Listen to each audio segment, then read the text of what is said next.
आप देख रहे हैं अनहोनी अनहोनी माच की कहानी हमारे साथ शेयर की है अविनाश जी ने। तो चलिए बढ़ते हैं आज की इस कहानी की ओर।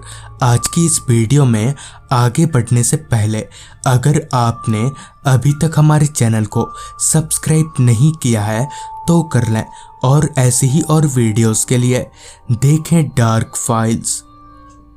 अविनाश जी बताते हैं कि ये कहानी मेरे मामा जी के साथ घटित एक सत्य घटना पर आधारित है। ये घटना आज से 10 साल पहले की है, जब मेरे मामा जी अपनी डॉक्टरी की पढ़ाई पूरी करने के बाद अपनी ड्यूटी एक छोटे से गांव में कर रहे थे। नई नई जॉब लगने के कारण मामा जी अपने परिवार से अलग अकेले ही उस गांव में रहते थे। अकेले रहने के कारण उन्हें कई सारी परेशानियों का सामना भी करना पड़ता था। ऐसे ही कई दिन बीत चुके थे। मामा जी भी उस नई जगह में अपने आप को ढालने लगे थे। एक रात जब मामा जी ड्यूटी खत्म करके घर आ गए थे और खाना खाकर अपने बिस्तर पर लेटे हुए थे, तभी उनके दरवाजे पर किसी ने दस्तक की।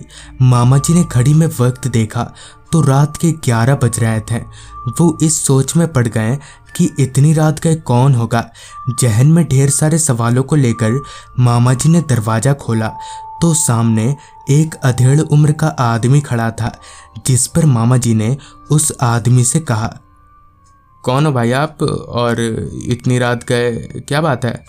इस पर उस आदमी ने कहा, साहब मेरे बच्चे की तबीयत बहुत ख़राब है, आप मेरे साथ चलिए।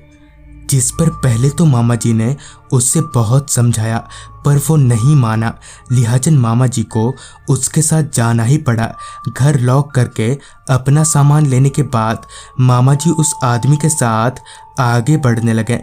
टॉर्च के सहारे तेजी से थोड़ी दूर चलने के बाद मामा जी एक छोटे से घर में पहुंचे। वहां पहुंचकर उन्होंने देखा कि एक बच्चा खाट पर लेटा हुआ है और साथ ही दर्द से करहा रहा है।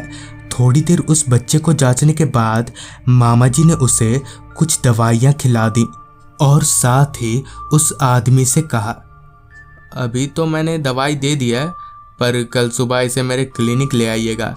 इतना बोलकर मामा जी घर आ गए। अगली सुबह क्लिनिक पहुंचकर मामा जी ने अपने कंपाउंडर से इस बारे में पूछताछ की तो पता चला कि अब तक कोई आदमी अपने बच्चे को लेकर क्लिनिक में नहीं आया है।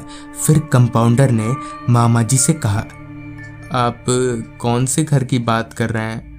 जिस पर मामा जी उस कंपाउंडर को वो घर दिखाने के लिए और उस बच्चे को देखने के लिए जाने लगे। फिर जब मामा जी उस घर के पास पहुंचे तो उन्होंने पाया कि अब वो घर पूरी तरह से खंडर में तब्दील हो गया है। अभी मामा जी उस घर के भीतर जाने ही वाले थे कि तभी उस कंपाउंडर ने मामा जी का हाथ पकड़ लिया और बोला, ये आप क्या बोल रहे हैं? इस घर में तो कोई नहीं रहता। आगे उस कंपाउंडर ने बताया कि आज से करीब 6 महीना पहले इस घर में बाप बेटे रहा करते थे, मगर एक दिन अचानक ही तबीयत बिगड़ जाने की वजह से बेटे की मौत हो गई और उसी के गम में पिता ने भी खुदकुशी कर ली। तब से उन दोनों की आत्माएं यहीं पर भटकती रहती हैं। तो दोस्तों, ये थी अविनाश जी की भेजी गई कहानी। अगर आपके पास भी ऐसी ही कोई कहानियां हैं तो हमारे साथ ज़रूर शेयर करें। तो मैं आर्यन जल्द ही मिलूंगा आपसे ऐसी ही एक कहानी के साथ।